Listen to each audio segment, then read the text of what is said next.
meus amigos de coração que estão aqui, né? Eu tive pregando há um tempo atrás para os jovens, fico feliz de estar pregando hoje para vocês, amém? E eu quero logo ir para a palavra de Deus, amém? Eu tenho aquele tempo todo que me foi dado, pastor Sérgio, é aquilo tudo mesmo que o Senhor me deu? 3 horas? É isso mesmo? Né? Amados, pode parecer brincadeira, mas eu fui agora num seminário do Luciano Subirá e foi 3h30. Alguém aqui teve lá? Foi ou não foi isso? E amados, eu amei estar 3h30 sentado naquele lugar, amém? Amados, abram comigo em Atos capítulo 1. Atos capítulo 1.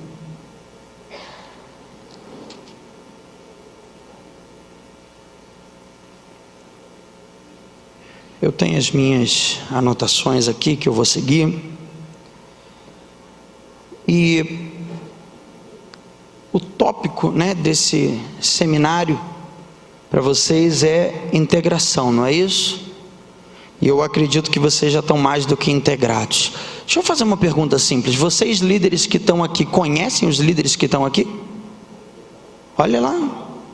Alguns? Então dá pelo menos um oi. Eu sou líder da Ceifa, sou líder da igreja, sou líder. Se integra aí, amada, né? Não é isso que não é esse o tema, não é integração? Então se integra aí com alguém. Então olha então mais pertinho aí de você, olha para a direita, para a esquerda, para trás, para frente. Se você não conhecer alguém, se apresenta, fala assim: muito prazer, meu nome é fulano, né? Muito prazer, meu nome é Eduardo, tudo bem? Como é que você está, meu irmão?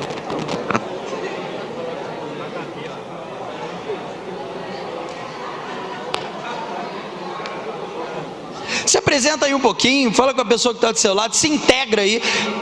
Eu tenho até 10 horas da noite, então eu estou bem.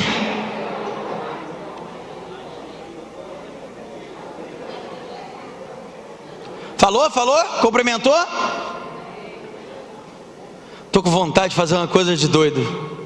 Falar, alguém daqui vai lá cumprimentar alguém de lá. Eu vou gerar muita bagunça se eu fizer isso? Não, então olha só, você, alguém que está aqui, levanta, vai conhecer alguém que está lá. Você que está aqui, ó, levanta, conhece alguém no meio, vai em alguém que você não conhece, se integra, conversa um pouquinho, se apresenta para a pessoa, fala: olha, meu nome é esse. O Renato já esteve aqui. Já? Ele teve esse final de semana? Agora não. Ele está aqui direto, tem bagunça já na ligada.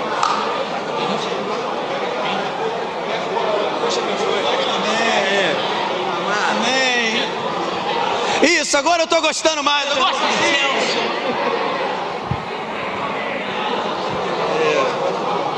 Acabei de ver o pastor Jorge aqui no meio das pessoas.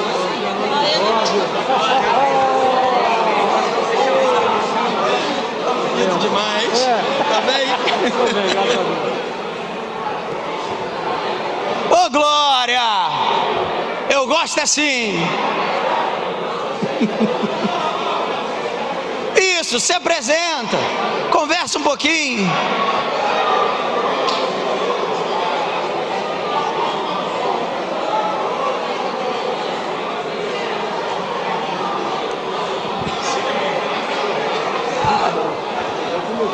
Já comecei. Amém, amém. É isso.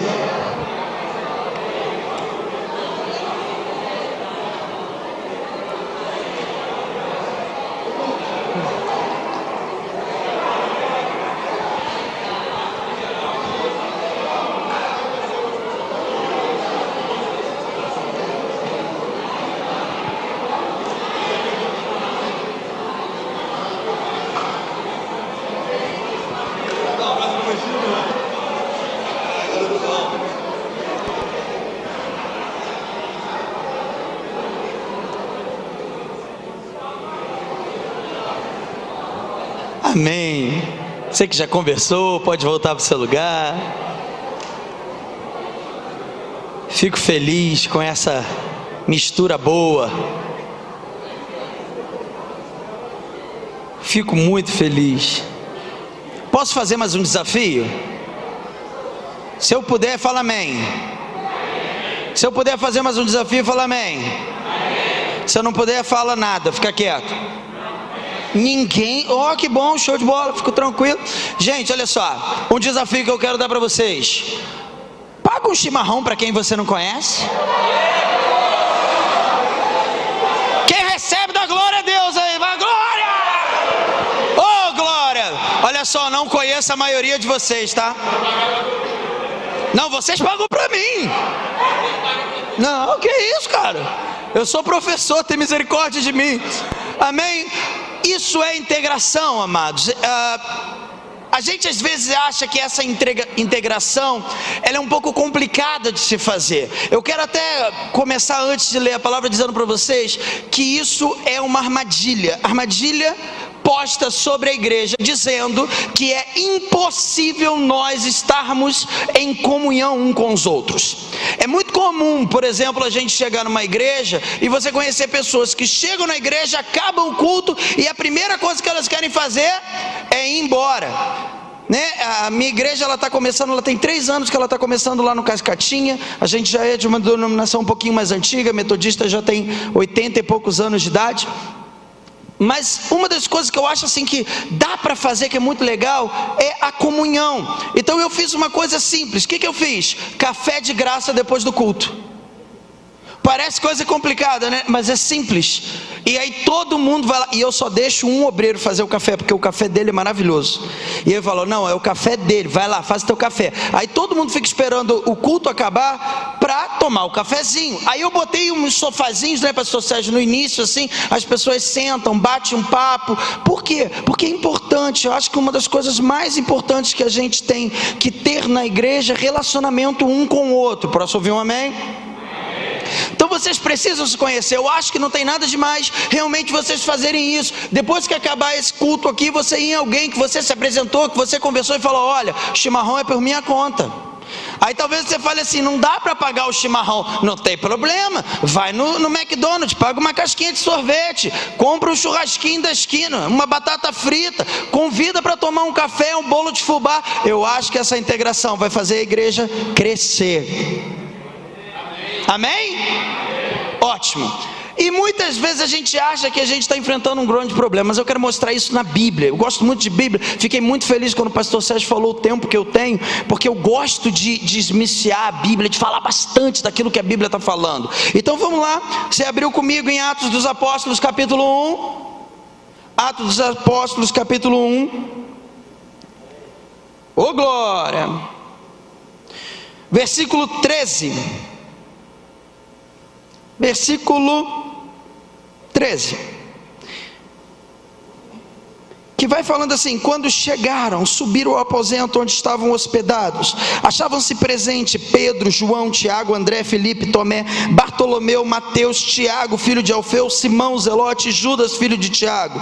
Todos eles se reuniram sempre em oração com as mulheres, inclusive Maria, mãe de Jesus, e com os irmãos deles. Fala amém. Se você ler o capítulo 8 de Lucas, você vai ter mais ou menos uma ideia de quantas mulheres eram. Eu somo que nesse momento nós temos mais ou menos 8 mulheres, 12 apóstolos e 2 irmãos, porque eu não sei se Jesus tinha mais do que isso, ou se eles de alguma maneira pertenciam ao ministério de Jesus, mas 2 dos irmãos de Jesus, Tiago e Judas, estavam inseridos no seu ministério, e por isso eu tenho certeza que eles estavam nessa reunião. Essa era uma reunião de líderes. Eles estavam ali reunidos com uma reunião de líderes. Por quê? Porque Jesus tinha dado uma missão para eles, e nenhuma missão dentro da igreja começa se não começar com oração e intimidade. Fala comigo: oração e intimidade. Então eles estavam ali reunidos conversando. O versículo 15 vai nos revelar mais algo para nós. Ele vai revelar algo mais importante acerca da igreja de Jesus. Ele fala o seguinte no versículo 15: naqueles dias Pedro se levantou entre os irmãos, um grupo de cerca de 120 pessoas. Fala comigo: 120 pessoas. A minha tradução é NVI. Se alguém está com a tradução RA, você vai ver que está escrito Assembleia. Quem está com a RA? E está escrito Assembleia. Uma pessoa, 2 pessoas. Nas outras, na RC vai estar escrito multidão. É isso? Está escrito multidão na sua. Uma coisa interessante que a gente pode olhar aqui é que aqui o que está acontecendo, a diferença do versículo 14 para o versículo 15 é que começou um culto. Antes os líderes estavam reunidos, mas aqui no versículo 15 é um culto que está acontecendo. E na igreja daqueles apóstolos, na igreja de Jesus, tinham 120 pessoas. Amém? Em torno de 22 líderes. Por que você está falando isso? Porque eu estou falando que a igreja de Jesus começou com 120 pessoas para 22 líderes. Jesus ensinou, ou deu um entendimento muito profundo aos seus discípulos. Ele não disse que bastava para eles ganhar almas. Para eles era importante discipular essas almas até que eles estivessem prontos para formar ou gerar outras almas. Jesus andou com esses discípulos 3 anos e meio, até o ano de Constantino, 350 mais ou menos depois de Cristo. Isso era uma regra dentro da igreja, que depois de batizados eles tinham que andar com um líder ou com um cristão mais maduro para estar ensinando as regras do cristianismo. E qual é o tempo que isso deveria acontecer? 3 anos e meio. Talvez hoje você fale assim: nossa, que complicado. Quantas pessoas cabem aqui, pastor?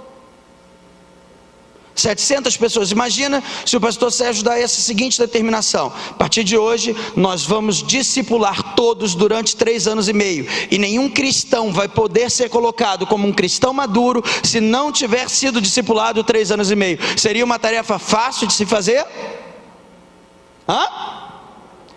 Era fácil com 120 pessoas? Mais fácil. Eu fiz o cálculo, dá em torno de 6,6 pessoas para cada líder, contando as mulheres, Maria e os irmãos como líderes. 22 líderes para 122 pessoas, dá mais ou menos 5 pessoas para cada líder. Era uma igreja pequena, nascendo naquele momento. Era uma igreja que estava começando, era uma igreja que ainda tinha muita coisa para acontecer. Mas eu quero dizer para vocês uma coisa que aconteceu logo nos primeiros momentos dessa igreja. Estão preparados? Vamos lá? Continua comigo, vai para o capítulo 2, versículo 41 de Atos. Atos 2, versículo 41.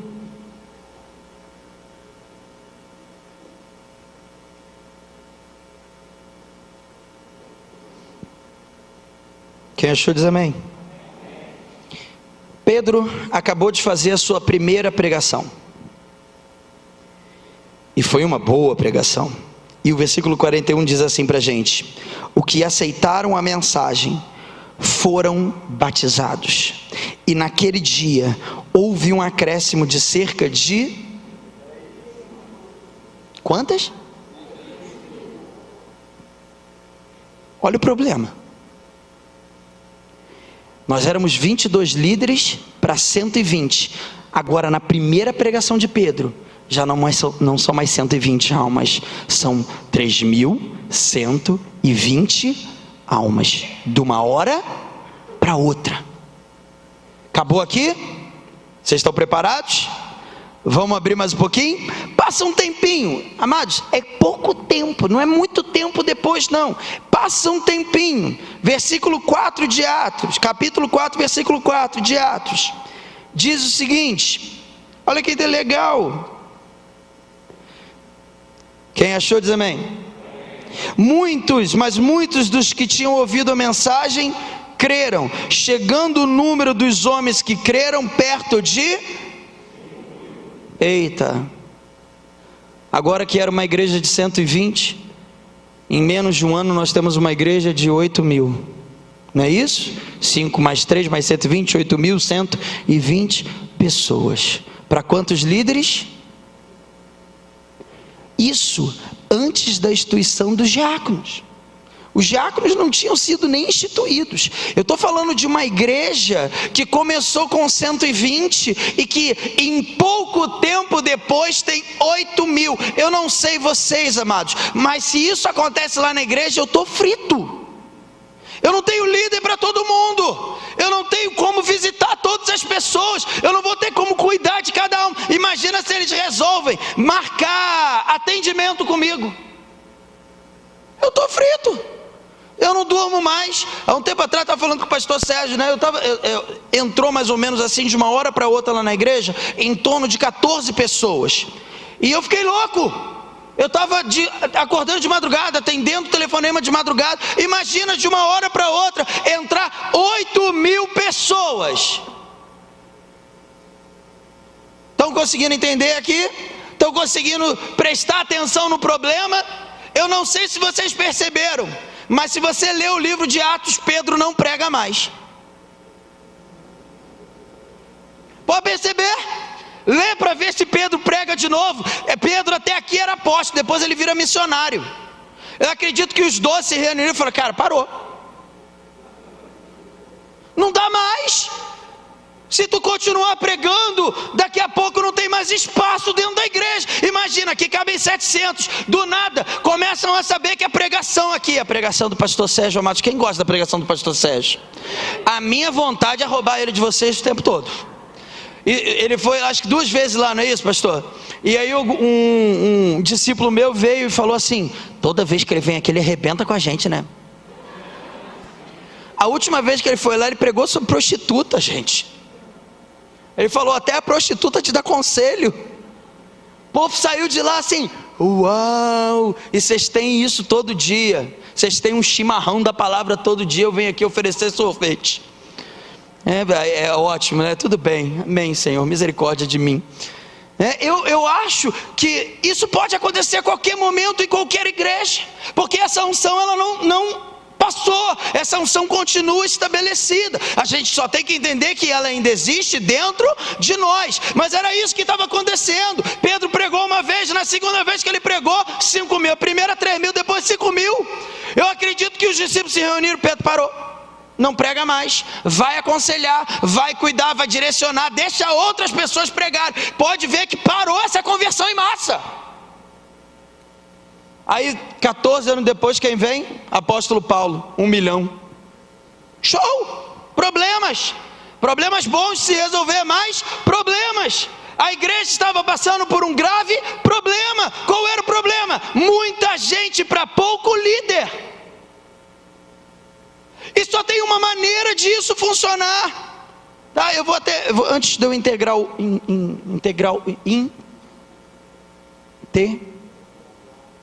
ouro, entregar o ouro, eu quero ler mais um pouquinho. Posso ler? Antes, eu fiz a média. Eu falei para vocês, de 22 líderes, eles cuidavam mais ou menos de 5 cada um, não era isso? Agora sabe quanto eles estão cuidando? 363 pessoas cada um. E isso é porque aqui nesse versículo fala de homens. Se a gente entender que as mulheres não foram contadas, eu não vou nem entrar nesse mérito. Eu vou ficar aqui com o número que eu tenho, porque eu não sou bom de cálculo, eu tive que fazer na calculadora.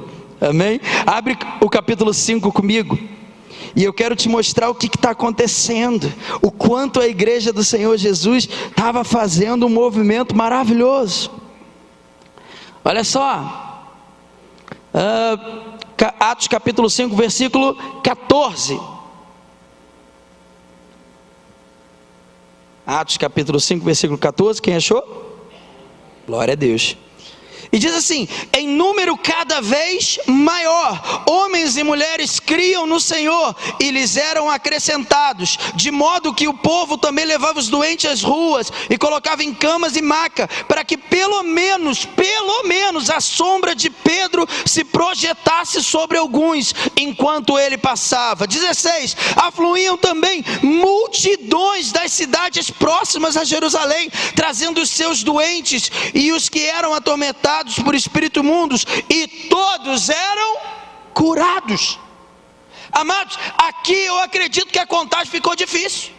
Aqui no capítulo 5, o negócio ficou difícil de contar. Por quê? Então vamos dizer somente que a multidão continuava a crer, e um grande número de pessoas continuava a se converter. Então não era mais 8.000, era pelo menos uns 10.000.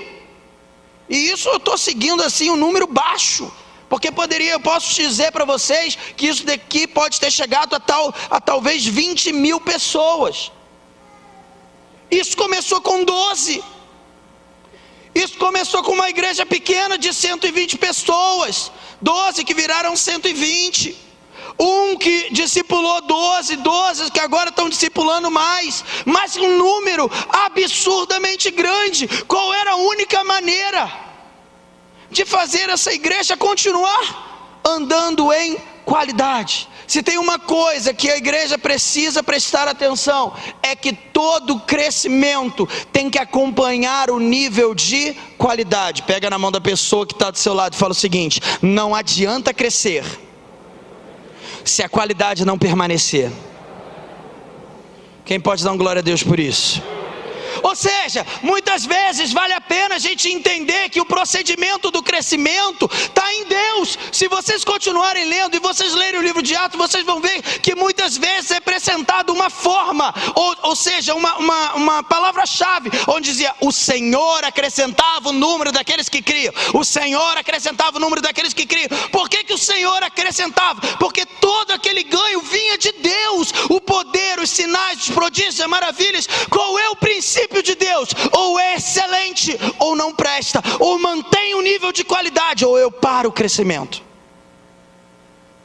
Ou vocês vão fazer da mesma maneira, ou não vão fazer. Ou seja, o que eu estou dizendo? Eu estou dizendo que aqueles homens, aqueles 22 líderes iniciais, davam conta do recado,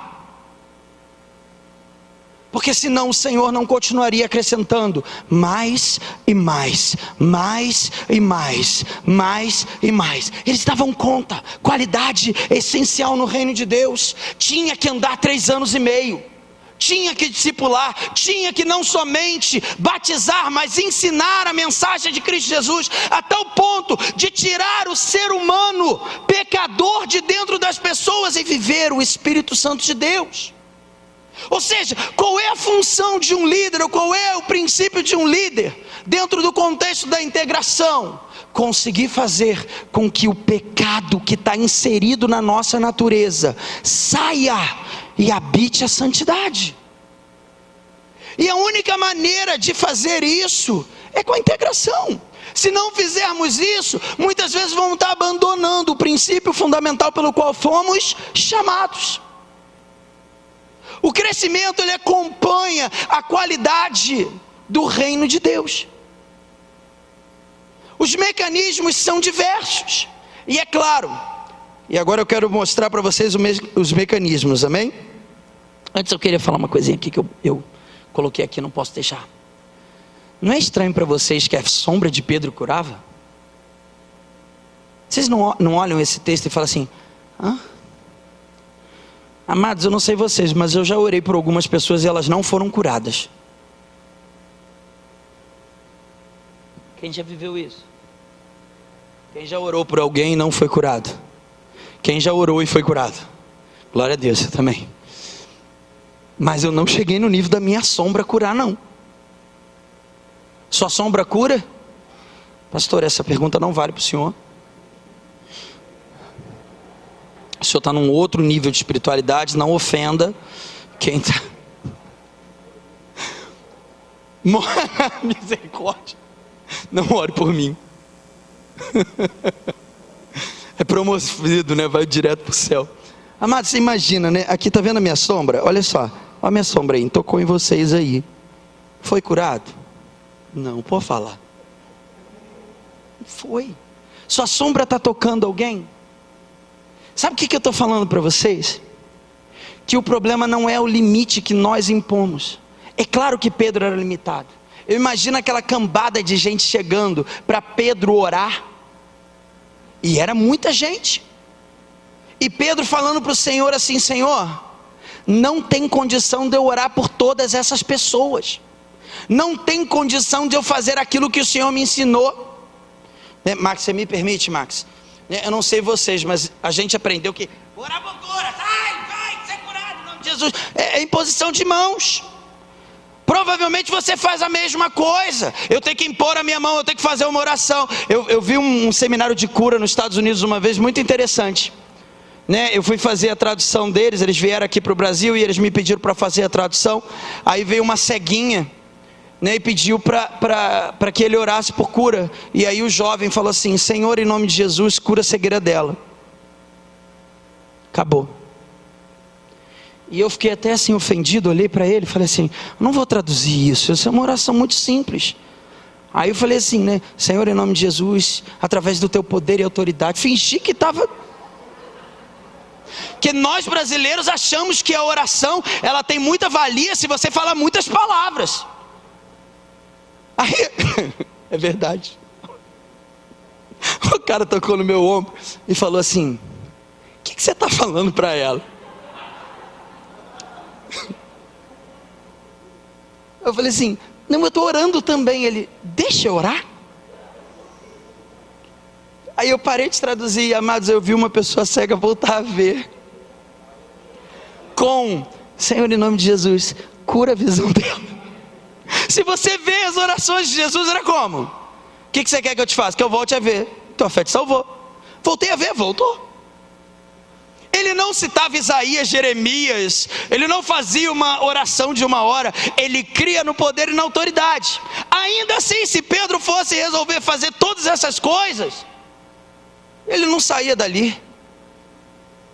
Ele não ia conseguir orar por todo mundo. Então eu acredito que foi uma estratégia do Espírito Santo de Deus. Falou: olha, eu vou te carregar com o meu Espírito de tal maneira que a tua volta, onde estiver o toque da tua sombra, só onde de você passar vai curar. Porque não dá tempo de orar, é muita gente. Então não é o limite do ser humano, é o poder de Deus que faz a qualidade ser mantida. Mas muitas vezes a gente bota o limite: como eu vou fazer para que isso aconteça? Deixa as coisas acontecerem. Eu quero admitir uma coisa para vocês. O pastor Luciano Subirá mexeu comigo. Ele disse que ele ficou 40 dias de jejum de água. E eu fiquei irritado. Vai para o YouTube, né? Eu vou falar. Eu fiquei. Porque eu falei assim: eu achava que eu era o cara que fazia os jejuns mais radicais. Falei assim: cara, 40 jejum de água, só na água, sem comer nada. Aí orei e falei: Senhor, vou fazer 40 dias de jejum só de líquido, sopinha, suquinho. 30, Senhor. 20. Não, vou fazer 10. Estou no 5º dia, amados. Tá brabo. Mas eu estou orando. Eu tenho que me sustentar nesse negócio. O cara ficou 40 dias só na água, eu não vou ficar só 10? Tem que conseguir. Amém? Limites, quem coloca somos nós mesmos. O reino de Deus vale a pena todo o nosso esforço. Então o que era necessário para que a qualidade do reino continuasse acontecendo? Fala comigo assim: muito. Mas fala de novo: muito. Aí fala com mais autoridade: muito. Agora fala assim como se você quisesse gritar: muito. Esforço. Tinha que ser um esforço absurdo para manter aquela qualidade. Abre comigo, vamos lá, só um pouquinho mais para frente. Atos capítulo 5, versículo 42. Olha que legal. Eles se esforçavam, mas se esforçavam demais para manter a qualidade do reino funcionando. Então diz assim no 42: todos os dias, fala comigo, todos os dias, no templo, de casa em casa, não deixavam de ensinar e proclamar que Jesus é o Cristo. Ou seja, qual era o modelo estabelecido para a qualidade do evangelho permanecer a mesma? Primeiro, todos os dias. Não tem folga desse evangelho. Você quer ser líder? É 24 horas. Você quer ser líder? É 7 dias, durante 365. Mas significa que a gente não tem direito a férias? Em nome de Jesus tem. Mas nas férias tu vai ver que Deus coloca desafios. Tu vai ver que tu ali mesmo vai ter situações para resolver. Você não vai deixar de orar, você não vai deixar de se esforçar, você não vai deixar de fazer o teu papel como cristão. Ah não, o único dia que eu tenho que ser líder é o domingo. Não para eles, e nem tampouco para vocês. Tem que ser muito, mas muito esforço para manter a qualidade do reino de Deus. E o que tem acontecido? As almas continuam se convertendo, as pessoas continuam entrando na igreja. Por quê? Porque a palavra tem poder. mas a qualidade não tem sido a mesma. Por quê? Porque a gente tem esquecido que fomos honrados com um chamado excepcional. Fomos honrados para fazer a diferença na vida das pessoas. E isso depende de muito, muito, muito esforço. Durante quanto tempo? Todos os dias. Só no culto? Não. No templo, sim, no culto, na igreja, mas também de casa em casa. Fazendo o quê? Primeiro, ensinando. Por que é tão importante essa palavra? Porque essa palavra não tem simplesmente um sentido de ensinar alguma coisa, mas de fazer com que alguém receba aquilo que você tem. Ou seja, a palavra vai indicar muito mais a questão do treinamento. Você precisa estar formando novas pessoas. O meu discipulador, ele tinha uma palavra, ele chamava isso de matriciação. Jesus é a nossa matriz. E nós temos que ser matriciados segundo Cristo Jesus. Paulo fala em 1 Coríntios capítulo 11, àquela igreja dizendo, me imitem, como eu imito a Cristo.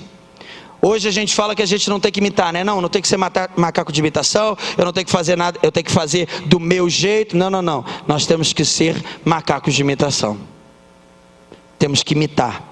E você vai ver isso na carta de Tessalonicenses, você vai ver isso na carta de Tito, de Timóteo, o próprio 1 Coríntios capítulo 4, versículo 16, ele está dizendo, por isso vos envio Timóteo, meu filho amado, para vos ensinar a maneira como devem proceder. Por quê? Porque ele era uma imitação do apóstolo Paulo. Ou seja, a imitação é uma matriciação que começou em Cristo Jesus, foi para os apóstolos, diáconos e novos apóstolos que vão surgindo, e todos eles na tentativa de fazer e continuar fazendo novos Cristos. Tanto que nós antigamente éramos chamados daqueles que pertenciam à seita do caminho, e hoje somos chamados de cristãos, que significa pequenos cristos, ou seja, semelhantes a Cristo. Nós temos que entender que o objetivo é não somente nós sermos semelhantes a Cristo, mas fazer outras pessoas serem semelhantes a Cristo. Em qual momento? Dentro da igreja, na oração, na pregação da palavra? Não, em todos os momentos. Aonde você estiver, você tem que matriciar, você tem que ensinar, você tem que reproduzir, você tem que gerar intimidade. Você tem que fazer com que aquela pessoa que chegou hoje na igreja, daqui a 3 anos seja um novo líder para esse evangelho. Você tem que fazer com que a pessoa que você ganhou ande, caminhe contigo em todos os momentos. Pastor, mas isso vai dar muito trabalho. Muito trabalho.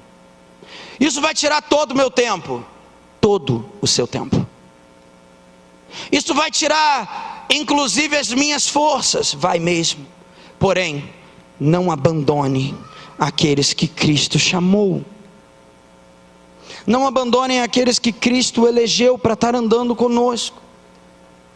É no templo, é de casa em casa, aqui é célula que chama, célula, é nas células, célula, grupo de vida, grupo familiar, seja o nome, mas é de casa em casa. E é de casa em casa na célula? Não, é de casa em casa na necessidade da pessoa. Onde ela está, eu não vejo ela há uma semana, eu tenho que ir atrás, eu tenho que ver o que está acontecendo, ou senão não somos corpo. Eu queria que vocês levantassem comigo a mão direita, e eu queria que vocês me dessem apenas o pequeno pedaço, a falange do dedo mindinho. Vocês poderiam cortar com o dente e me entregar aqui na frente por oferta? Não? Por quê? Por quê? Vai fazer falta. O que? O dedo? Não faz. Por que você toca violão? Você toca violão, vai fazer falta. Mas para segurar uma colher, para escrever, então vamos fazer o seguinte, vamos arrancar um pedaço do seu corpo que não faz a menor falta. O teu dedinho mindinho do pé esquerdo. Se você for canhoto, a gente faz o direito. Ele só serve para doer, para bater na quina das coisas. Arranca ele para mim. vou perguntar uma coisa: se a pessoa que está da tua direita tentar arrancar o teu dedinho mindinho, tu vai se levantar? Você vai se esforçar? Sabe por quê? Porque todo o corpo protege a menor parte dele. Todo o corpo protegeria a menor parte dele, ainda que ele não tivesse utilidade nenhuma, porque qualquer parte do corpo é fundamental. Mas existem algumas partes do corpo que, se nós cortarmos, não dói. Unha, não é isso? Unha se cortar dói? Espero que não. E cabelo. Eu quero que você vire para o lado e fala com a pessoa que está do seu lado: você não é unha. Fala para ela: você não é unha, nem cabelo. Você é uma parte fundamental do corpo de Cristo. Posso ouvir um glória a Deus? Ah não, mas aquela pessoa ali só serve para me dar problema, igual o dedo mindinho. Aquela pessoa ali, ela só serve para doer, igual o baço. A amígdala, você lembra que só tem amígdala quando ela inflama. Mas você quer ir para uma mesa de cirurgia? Ou se alguém falar assim: vou arrancar, não serve para nada, tu deixaria? Satanás está tentando tirar pessoas do corpo de Cristo, e nós como corpo não estamos fazendo absurdamente nada.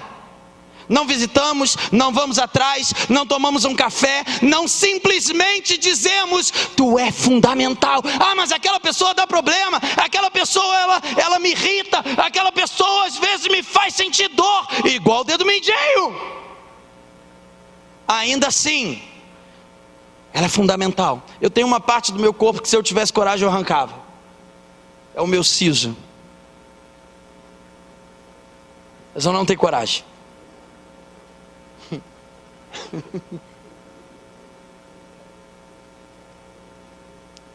O meu siso não nasceu em pé, ele nasceu deitado assim. E ele empurrou os dentes. E aí o de cima nasceu certinho. Filho da mãe, né? Por que ele foi fazer isso? E aí quando eu mastigo, quando eu como a gengiva do meu siso. Legal. Aí o dentista falou isso para mim quando eu tinha, sei lá, uns 20 e poucos anos. Você vai ter que arrancar esse siso. Eu falei: é teu? Ele falou: não. Eu falei: então deixa ele aí. Mas não te dói? Dói. Então vamos arrancar, vai resolver o problema. Deixa ele aí, cara. Gosto de onde ele está. Eu não sei você, mas eu não gosto de cirurgia, eu não gosto de injeção, e eu não gosto de ninguém mexendo dentro da minha boca. Se você gosta, show de bola, arranca um dente. Esse da frente.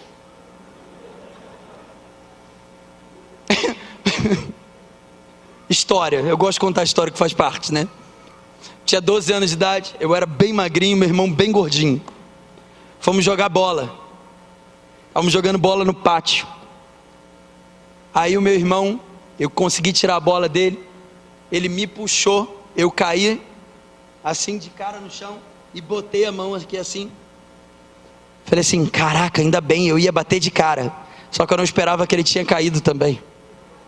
E ele caiu em cima da minha cabeça. Quebrei os dois dentes da frente. Paf! Levantei meio tonto, falei: Tiago, tá sangrando? Aí ele riu. Sangrando não, mas dente não tem mais. Sobrou um cotoquinho, fui lá, botei massa. É torto para dedéu, porque um entrou de dentro para dentro e o outro ficou para fora. Então um é para fora, o outro é para dentro. Mas pergunta se eu quero arrancar. Quer arrancar o dente? É ruim, hein? Deixa meu dente aí. Eu até consegui casar. Olha só como Deus é bom. Estão entendendo, amados? Então às vezes a gente acha que alguém dentro do corpo da igreja, ele é inútil, ele não vai fazer a diferença se sair. Às vezes a gente vai até se sentir aliviado: ai, tomara que vá. Mas deixa eu te falar, o cabeça desse corpo é Cristo, e a ordem que ele dá é: não percam ninguém, não abandonem ninguém, todos são importantes. E talvez você pense assim: ah, mas Cristo, Ele é o cabeça, Ele que dá ordem. Se você desobedece, tem algo errado com o corpo. A gente tem que entender que toda ou qualquer pessoa que senta na cadeira das nossas igrejas são de Cristo. vai dar problema, vai doer, vai dar topada, vai até talvez fazer com que fique mais feio, mas Cristo precisa que você dê o seu esforço total até transformar esse candango, bode, em ovelha. Ninguém deu amém. Alguém fez isso por você, sabia? Vira para a pessoa que está do seu lado, dá um cheirinho no cangote dela, faz, tá cheiroso? Porque alguém limpou, porque alguém cuidou. Eu não venho de família cristã, amados. Eu me converti com 17 anos de idade. Eu tenho o prazer de dizer que a pessoa que me discipulou ainda é o meu pastor, ele ainda continua me discipulando. Tenho maior alegria e prazer de dizer isso, mas eu sei que eu dei um trabalho. E olha, eu dei um trabalho. Eu já contei essa história aqui para alguns. Eu era o tipo da pessoa que não suportava crente, e tinha uma igreja perto da minha casa. Era uma igrejinha pequenininha, com aqueles pandeirinhos bem alto, e eu ficava irritado com aquilo. Um dia eu resolvi me pendurar no portão e fingir que eu estava endemoniado.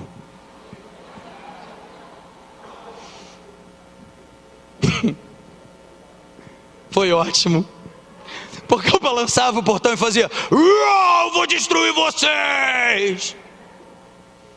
E o obreiro que estava na porta com um olho desse tamanho, com a Bíblia, falando assim: sai em nome de Jesus. Que pecado, gente.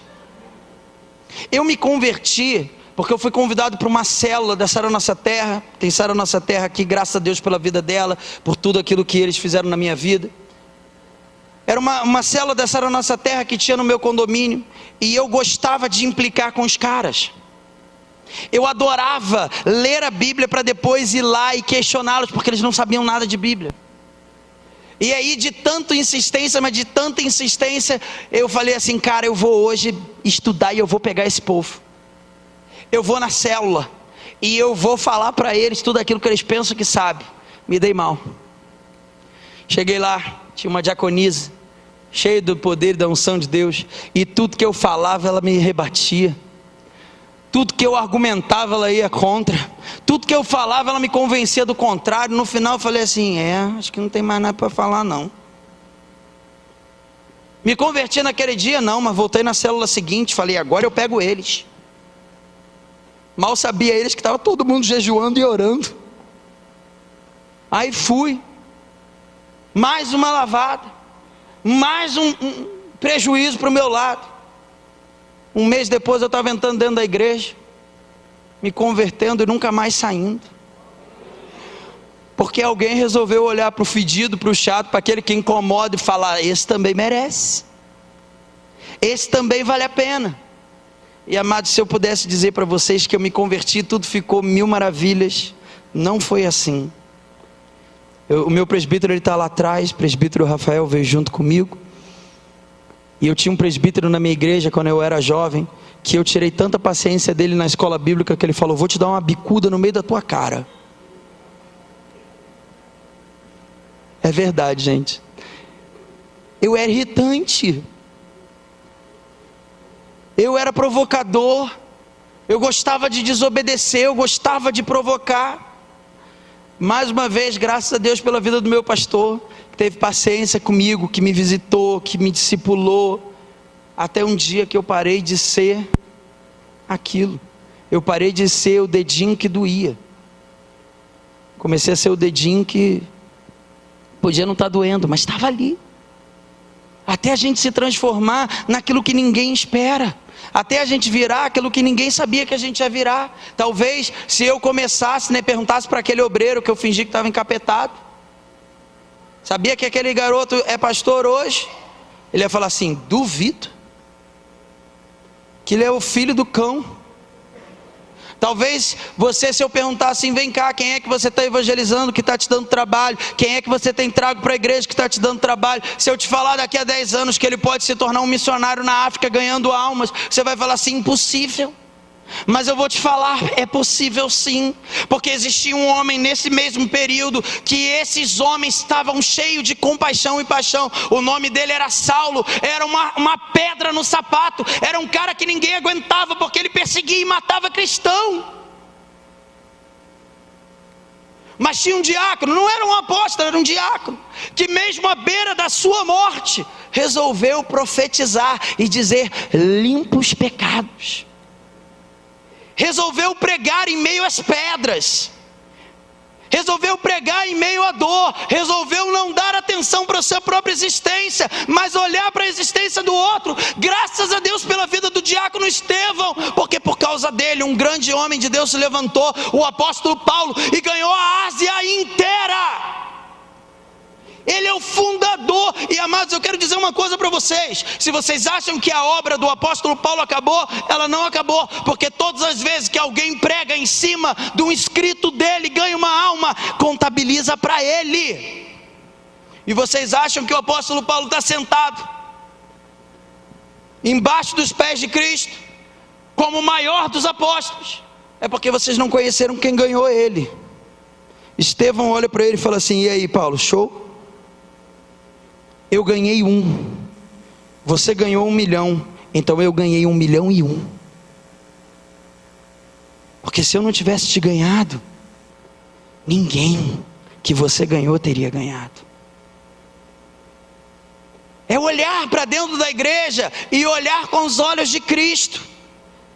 Tentar fazer o que é integração? Integração é fazer com que coisas separadas se integrem, se tornem uma só. O que é o corpo de Cristo? O que é a igreja? É exatamente esse esforço em fazer com que aquilo que está separado se torne um. Qual é a estratégia? Célula, oração, jejum. Qual é a estratégia? Culto. Qual é a estratégia? Amor. Qual é a estratégia? Tudo o que você pode fazer para estar do lado dessa pessoa. Tudo o que você pode fazer para estar andando com essa pessoa. Eu tenho uma teoria, posso estar errado, pastor, não me julgue, não fala isso para o conselho de pastores.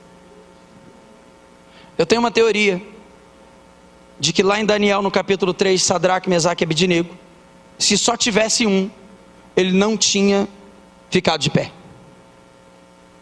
Eu tenho essa teoria.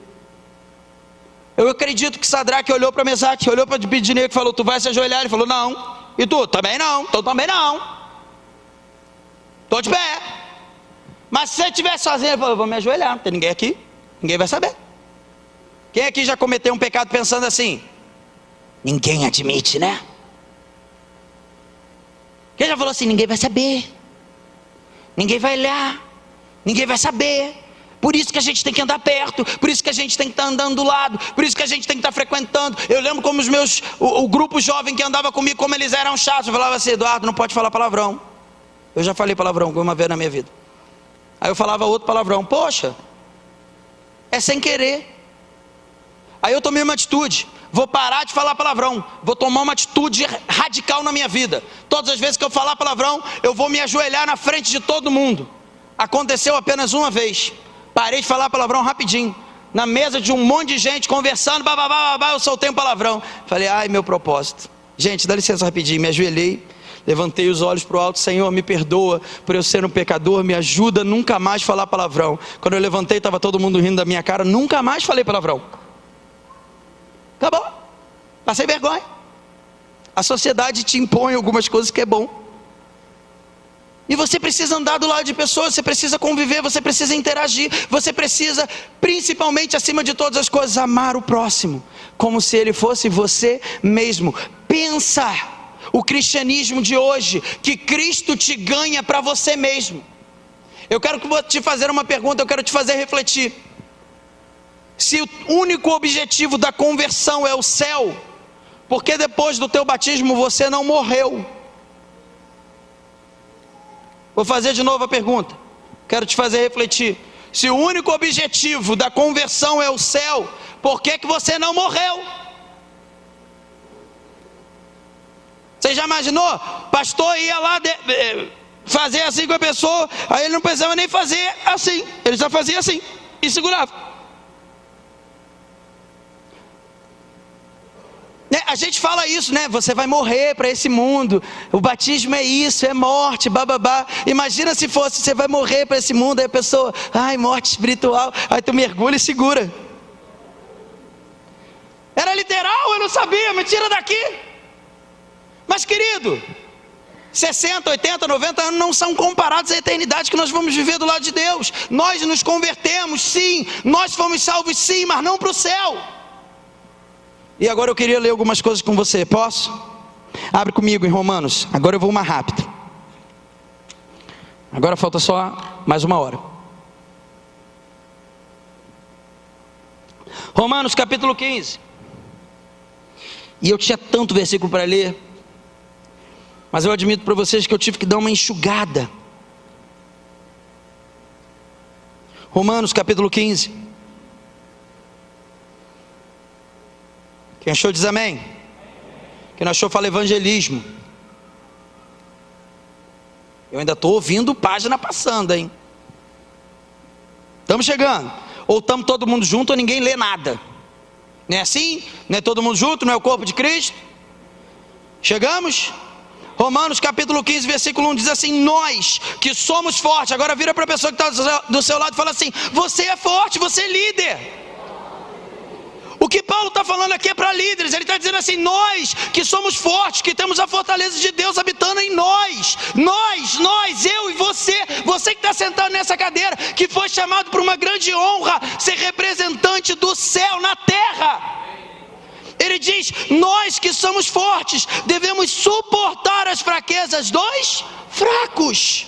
Versículo 2, não, peraí, ainda tem mais. E não agradar a nós mesmos. Ou seja, para de pensar que a tua conversão é para ficar feliz. A tua felicidade não vem no agradar a si próprio, mas agradar aquele que nos arregimentou, naqueles que nos chamou, naquele que nos escolheu. Não é para o nosso próprio benefício. Nós já ganhamos o maior benefício. Todos vocês que estão nesse lugar vão ter uma mansão no céu. Todos. Eu uma vez estava acontecendo uma obra do lado lá de casa, já aqui em Friburgo, e o camarada, eu fui oferecer água, porque aí eu ofereço água, aproveito para pregar o evangelho. E uma das pessoas que estava ali, já era convertido, falou assim: pastor, eu respeito muito seu ministério. Eu falei: é mesmo? Porque não deve ser fácil ser pastor, passar o que vocês passam, aguentar o que vocês aguentam, sofrer o que vocês sofrem, e chegar no céu, você ter a mesma casa do que a minha. Eu nunca tinha parado para pensar daquele jeito. Eu admito para vocês que me deu uma raiva imediata. E ele não parou, ele falou: porque eu sou cara de pau. Eu vou na igreja quando eu quero. Você não tem essa escolha. Eu jejuo muito pouco. Eu quase não oro. Mas eu creio na minha salvação em Cristo Jesus, que foi pela graça e não por obras. E quando eu chegar lá em cima, a tua casa vai ser do tamanho da minha. Você já tinha parado para pensar nisso, pastor? Dá uma raiva.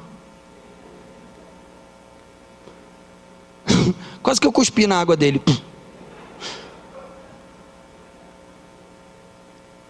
Mas ele tem razão. Então, se eu não fui salvo por conta dessa morada, eu fui salvo por quê? Por que eu ainda não morri? Por que Deus me chamou? Porque outros precisam das nossas vidas. Porque o reino precisa daquele que o reino chamou. Porque Ele conta conosco para sustentar aqueles que não estão fortes, aqueles que são fracos. Não é para nos agradar. Versículo 2: cada um de nós deve agradar o seu. A proposta do chimarrão ficou mais atraente agora. Você chamar alguém e ir lá e pagar para alguém que não é você, pagar para o outro. E você: poxa, mas esse daqui eu podia estar pagando para mim. Paga para o outro, faz pelo outro, treina aqui o que você deve fazer. faz aquilo que você talvez nunca tenha feito na sua vida, que é o quê? Acordar de manhã e em vez de olhar para o seu umbigo e falar: nossa, que umbigo lindo. E amados, eu não sei vocês, mas quando eu acordo de manhã, uma das primeiras coisas que eu vejo é a minha montanha e o umbigo. Talvez você devesse acordar de manhã e em vez de olhar para o seu próprio umbigo, pensar: em que umbigo eu vou olhar hoje? Fazer o bem para quem além de mim? Qual é a estrutura? E deixa eu te falar uma coisa, eu não sei se você já passou por isso, mas não é fácil agradar o outro que não quer ser agradado. Ainda assim, nós fomos chamados para isso. Eu estou falando, nós estamos esquecendo da essência verdadeira do Evangelho. Nós morremos em Cristo Jesus para que outros possam morrer também. Integração é fazer com que aquele que ainda não morreu, morra em Cristo Jesus. Morra para esse mundo e comece a fazer a mesma coisa que você fez. Eu não sei vocês, mas lá na igreja a gente tem mais ou menos 50 pessoas.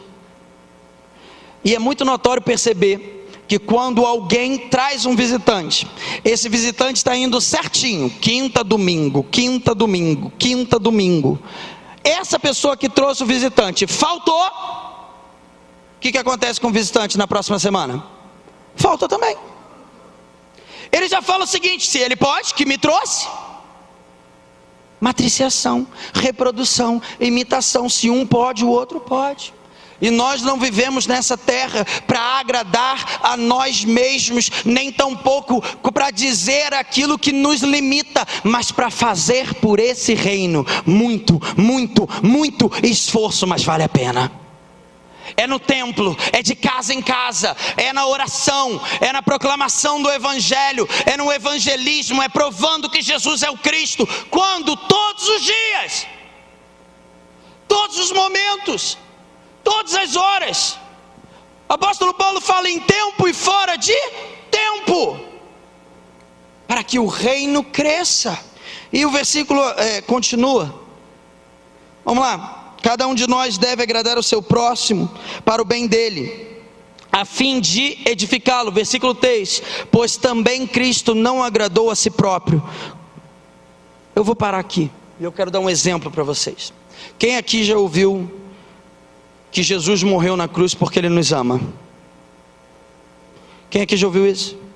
Eu quero quebrar isso na tua mente. Ele não morreu na cruz porque Ele te ama. Ele morreu na cruz porque Ele ama o Pai. Porque o que Ele disse para o Pai foi: se possível for, afasta de mim esse cálice. Eu estou dizendo, Deus, que essa não é a minha vontade, essa é a tua vontade.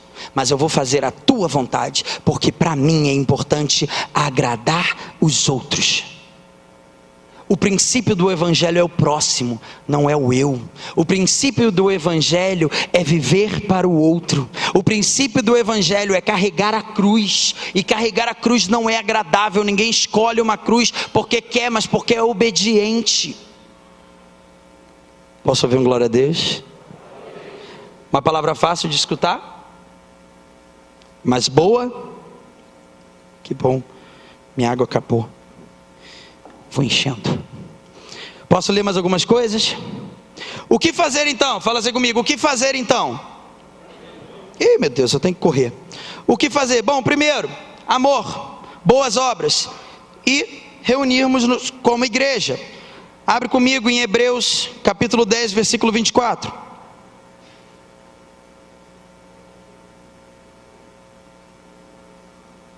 Hebreus capítulo 10, versículo 24.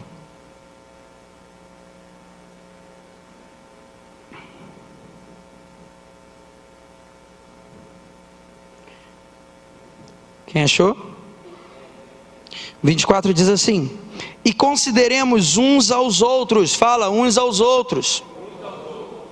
Estão vendo aí qual é a base? Consideremos uns aos outros, para nos incentivarmos ao amor e às boas obras, não deixando de nos reunirmos como igreja, segundo o costume de alguns, mas procuremos encorajar-nos uns aos outros, ainda mais quando vocês veem que se aproxima o dia. Está chegando o dia do arrebatamento da igreja, está chegando.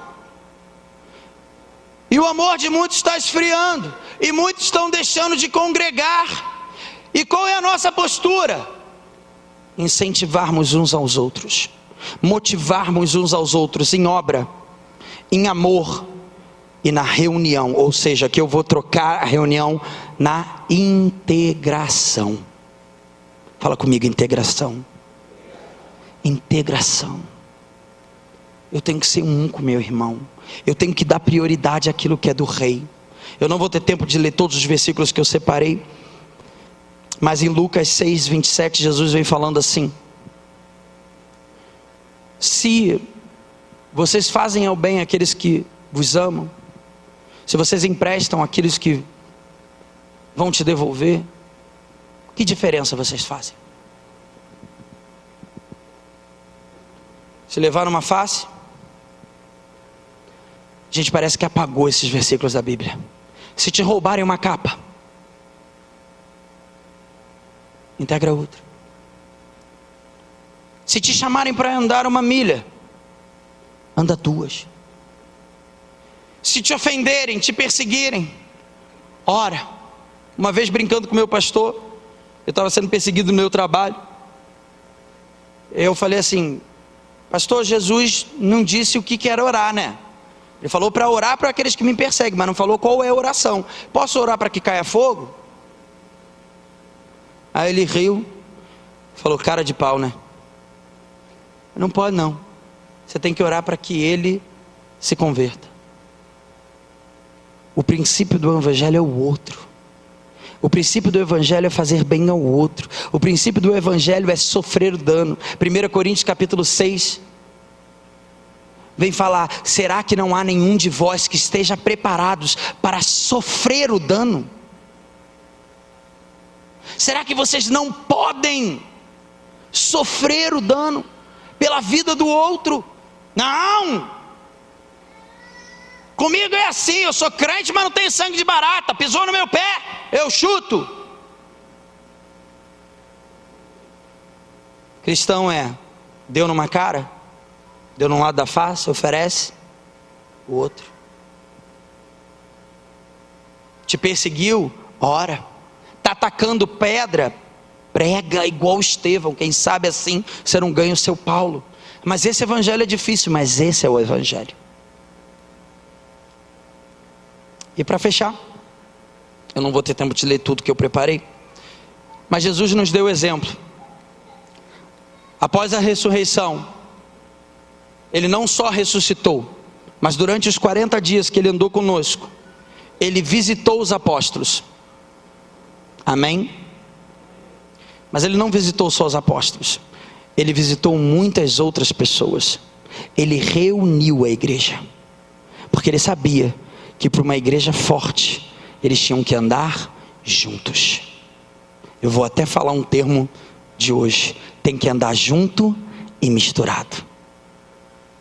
Tem que ser a mesma coisa. E Jesus fez isso com aqueles dois no caminho de Emaús. E para resumir os fatos, em 1 Coríntios capítulo 15, versículo 1 ao 7, o apóstolo Paulo vem falando que ele fez isso com os 12, com as mulheres, depois com a sua família, os seus irmãos e sua mãe. Depois ele fez uma aparição pública a mais de 500 pessoas. E por último, como um aborto, ele apareceu a Paulo, para que a igreja estivesse reunida. Jesus, que é o nosso Deus, visitou, integrou, misturou, amou. Por que acha que nós, que somos seus servos, não deve fazer isso? E agora, para fechar de verdade, abre comigo em Mateus 25. Esse versículo aqui eu quero te deixar de cabelo em pé.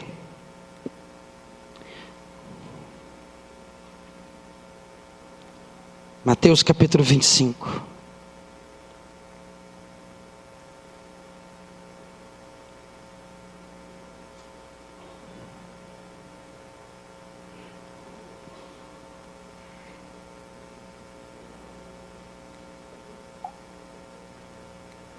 Mateus capítulo 25, versículo 31.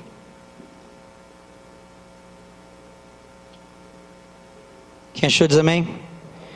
quando o Filho do Homem vier em sua glória. Quem é o Filho do Homem? Fala com mais força. Mais força. Faz o inferno tremer com essa declaração. Quem é o Filho do Homem? Isso aí. Então, quando Jesus vier em sua glória, com todos os anjos, ele se assentará em seu trono na glória celestial. Eu chamo esse momento de o dia do grande trono branco. É um dia realmente que vai fazer céus e terras se estremecerem. Todas as nações serão reunidas diante dele, e ele separará uma das outras, como o pastor separa as ovelhas dos bodes, e colocará as ovelhas à sua direita e os bodes à sua esquerda.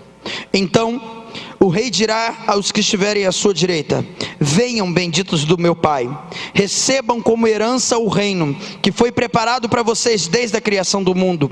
Pois eu tive fome e vocês me deram de comer, tive sede e vocês me deram de beber, fui estrangeiro e vocês me acolheram, necessitei de roupa e vocês me vestiram, estive enfermo e vocês cuidaram de mim, estive preso e vocês me visitaram. Eu quero falar essa parte de novo: estive preso e vocês me visitaram.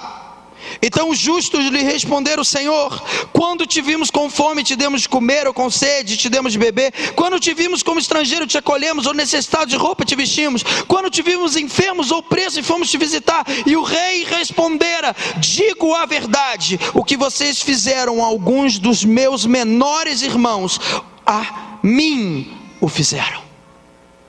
Deixa eu ler isso daqui para você tentar entender. Isso aqui é escatológico. Isso aqui está falando dos últimos dias. E o interessante é que Jesus está dizendo que todas as nações estarão diante dele, e que o pré-requisito para herdar o reino de Deus não é ser de uma igreja, não é ter carteirinha de membro, não é ter pregado, não é ter cantado, não é ter... Ele não pergunta quantas almas ganhou. Vocês percebem isso?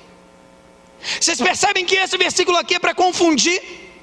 Isso daqui reproduz exatamente o que significa a graça de Deus. Pela graça sois salvos, não por obra. Isso daqui reproduz que se o teu coração não estiver no lugar certo no último dia, não importa se você foi todos os dias à igreja, se você não amou o teu próximo a ponto de se doar por ele, você vai ser colocado à esquerda e vai ser chamado de bode. Duro, fala assim comigo, ui. Fala, ui. Porque dói. Eu admito para vocês que quando eu leio esse versículo, isso daqui me deixa confuso. É claro que a tua conduta importa, tanto que ele diz que os justos lhe responderam. Então não precisa só fazer isso, mas você precisa ser justo. Mas o que nos leva à justiça? Essas práticas. Olhar pelo outro, visitar o outro. Está doente, não vem na igreja? Não, por quê? Porque eu estava doente, então vou te visitar. É meu papel, eu sou cristão. Eu tenho que aprender que enquanto eu não for um com o meu irmão, eu não estou cumprindo o meu papel. Eu tenho que aprender que o que Cristo espera da gente, não é só de vocês, é de mim também. O que espera de nós que somos fortes, é olhar para os fracos e trazê-los para andar juntos. Uma das coisas que nós temos que perceber é quando é que uma pessoa está sozinha, quando é que uma pessoa não se comunica, quando é que uma pessoa simplesmente não aparece na célula, quando é que aquele que você poderia fazer a diferença,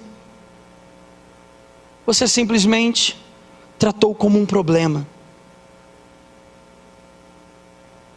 Nós somos cristãos, amados, e como cristãos fomos amados, muito amados, amados de tal maneira que ele não morreu numa cruz somente, muitos outros morreram na cruz. Os ladrões morreram, um à direita, outro à sua esquerda. Pedro morreu na cruz de cabeça para baixo. Ele não morreu na cruz somente, ele pagou o preço. O castigo que nos traz a paz foi para ele. Aquilo que era para acontecer contigo, aquilo que era para acontecer comigo, aconteceu com ele. Para quê? Para que eu herdasse o céu? Sim. Mas somente o céu? Não. Para que nesse entendimento você amasse os outros como Ele te ama. Em João, e a gente não vai ter tempo, queria que você ficasse em pé. Em João, Jesus vem fazendo uma série de declarações aos seus discípulos.